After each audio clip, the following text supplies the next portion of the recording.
सुप्रभात मित्रों, good morning dear friends. सभी को राधे राधे, जय श्री कृष्णा। सभी का हार्दिक स्वागत, हार्दिक अभिनंदन। जो ये हमारा साइंस टुडे चैनल है, इसको मैंने एक बहुत ही अच्छे उद्देश्य को लेकर बनाया है। इस चैनल के ऊपर आज मैं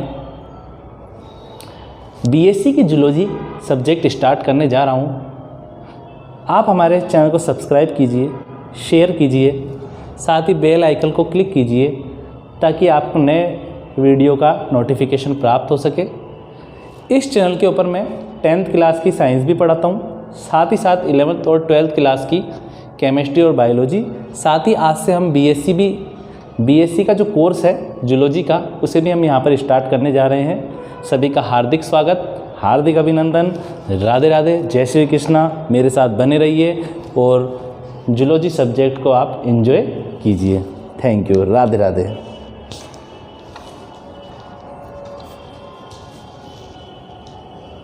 इसके अंदर जो आज हम पहला टॉपिक पढ़ने जा रहे हैं वो है nucleic acid. Nucleic acid organism का एक बहुत ही इम्पोर्टेंट पदार्थ है।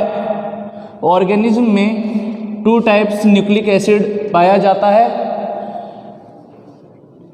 ये जो न्यूक्लिक एसिड होता है ये एक पीढ़ी से दूसरी पीढ़ी के अंदर आनुवांशिक सूचनाओं को लेकर जाता है। ऑर्गेनिज्म में 2 प्रकार का न्यूक्लिक एसिड पाया जाता है, डीएनए, आरएनए। डीएनए को डीऑक्सीराइबोज न्यूक्लिक एसिड कहा जाता है। यह यूकेरियोटिक सेल्स में जेनेटिक मटेरियल की तरह कार्य करता है।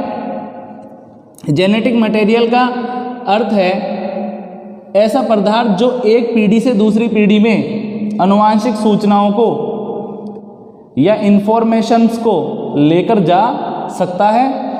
इसके अंदर पेरेंट्स के जो लक्षण होते हैं वो उनकी जो संततियां होती है उनके अंदर पहुंचाने का कार्य डीएनए ही करता है। डीएनए का पूरा नाम डीऑक्सीराइबोज न्यूक्लिक एसिड है।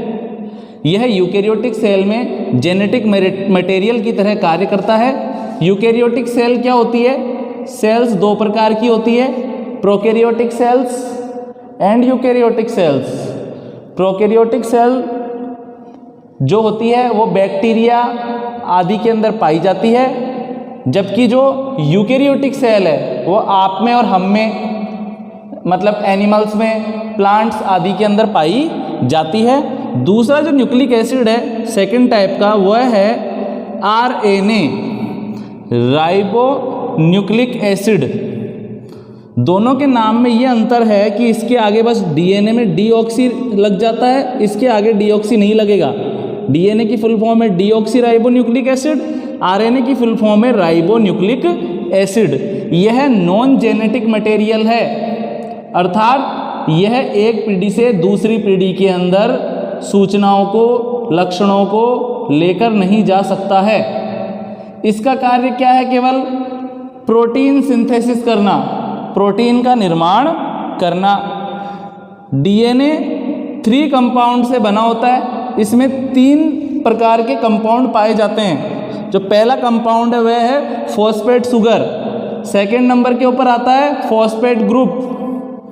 पहले नंबर पर आता है पेंटोस शुगर, सेकंड नंबर पर आता है फॉस्फेट ग्रुप, और तीसरे नंबर पर जो इसमें कंपाउंड है वह है नाइट्रोजिनस बेस।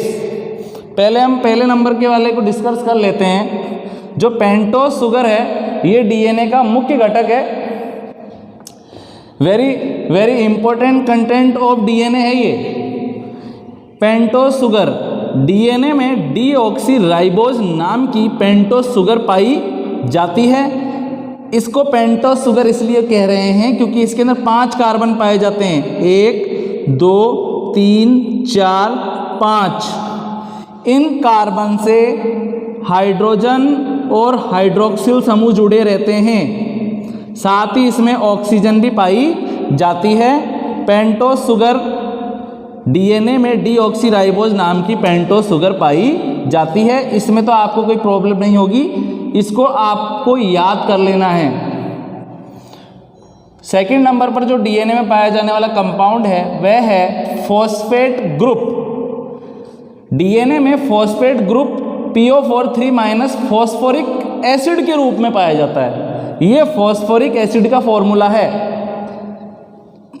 जो फास्फोरस है उससे 3 तो हाइड्रोक्सिल समूह जुड़े रहते हैं, 3 OH समूह जुड़े हुए रहते हैं, अटैच रहते हैं, और एक ऑक्सीजन का एटम भी इससे डबल बॉन्ड से अटैच रहता है। तीसरे नंबर पर जो इसका कंपाउंड है, सबसे महत्वपूर्ण कंपाउंड, वो है नाइट्रोजिनस बेस अर्थात नाइट्रोजनी क्षारक। डीएनए और आरएनए में 2 टाइप के नाइट्रोजिनस बेस पाए जाते हैं, प्यूरिन्स एवं पिरिमिडिन्स। प्यूरिन्स भी 2 प्रकार के हैं, 2 टाइप्स के हैं। एडेनिन जिसे ए से दर्शाते हैं, गुआनिन जिसे जी से दर्शाते हैं। प्यूरिन कितने प्रकार के हैं? 2 प्रकार के। एडेनिन जिसे ए से दर्शाते हैं और दूसरा है गुआनिन जिसे जी से दर्शाते हैं। सेकंड नंबर के ऊपर है जो नाइट्रोजनी बेस है वो है पिरिमिडीन। पिरिमिडीन भी 2 प्रकार के होते हैं, साइटोसिन सी, साइटोसिन को सी से दर्शाते हैं, और थाइमीन को टी से दर्शाया जाता है। आरएनए में थाइमीन एब्सेंट होता है, थाइमीन की जगह यूरेसिल प्रेजेंट रहता है। यहाँ पर इम्पोर्टेंट बात ये हमें ध्यान रखनी है, हमें भूलना नहीं है कि आरएनए के अंदर थाइमीन नाम का नाइट्रोजिनस बेस नहीं पाया जाता है, उसकी जगह यूरेसिल नाइट्रोजिनस बेस पाया जाता है। यहाँ हम पेंटोस शुगर को एस से दर्शा रहे हैं, फॉस्फेट ग्रुप को पी से दर्शा रहे हैं, नाइट्रोजिनस बेस को एन से दर्शा रहे हैं। डीएनए में हमेशा प्यूरिन की मात्रा पिरिमिडीन के बराबर होती है। इस बात को हमेशा हमें ध्यान रखना है, यह है नियम है, चारगाफ का नियम है ये, कि हमेशा प्यूरिन्स की मात्रा, डीएनए में हमेशा प्यूरिन्स की मात्रा पिरिमिडीन के बराबर ही होती है। एडेनिन की मात्रा थाइमीन के व ग्वानिन की मात्रा साइटोसिन के बराबर होती है। ये हमेशा हमें ध्यान रखना है कि ए हमेशा बराबर होगा टी के, एडेनिन हमेशा बराबर होगा थाइमीन के, और जो ग्वानिन है जी वो हमेशा बराबर होगा साइटोसिन के। ए बराबर टी होगा, जी बराबर सी होगा। यहाँ पर हमने ये डिस्कस किया है कि डीएनए के अंदर 3 टाइप कंपाउंड पाए जाते हैं। पहला है पेंटोस शुगर, डीएनए के अंदर डीऑक्सीराइबोज पेंटोस शुगर पाई जाती है, जबकि आरएनए में केवल राइबोज शुगर पाई जाती है। इसके साथ ही डीएनए के अंदर फॉस्फेट ग्रुप पाया जाता है फॉस्फोरिक एसिड के रूप में, साथ ही नाइट्रोजिनस बेस पाए जाते हैं, एडेनिन, ग्वानिन, थाइमीन, साइटोसिन, ये 4 नाइट्रोजिनस बेस पाए जाते हैं। अब यहाँ पर हमें देखना है कि ये न्यूक्लियोटाइड एवं पॉलीन्यूक्लियोटाइड क्या होता है। ये डीएनए की इकाइयाँ हैं, आप इसको ध्यानपूर्वक देखिए। सबसे पहले नंबर पर हम देख रहे हैं न्यूक्लियोसाइड क्या होता है। Nitrogenous base and pentose sugar glucoside bond से अटैच होकर न्यूक्लियोसाइड बनाते हैं। एक तो नाइट्रोजिनस बेस, और इस एक नाइट्रोजिनस बेस से पेंटोस शुगर जुड़ गई, नाइट्रोजिनस बेस से पेंटोस शुगर जुड़ गई। तो यहां पर आप ध्यानपूर्वक देखिए,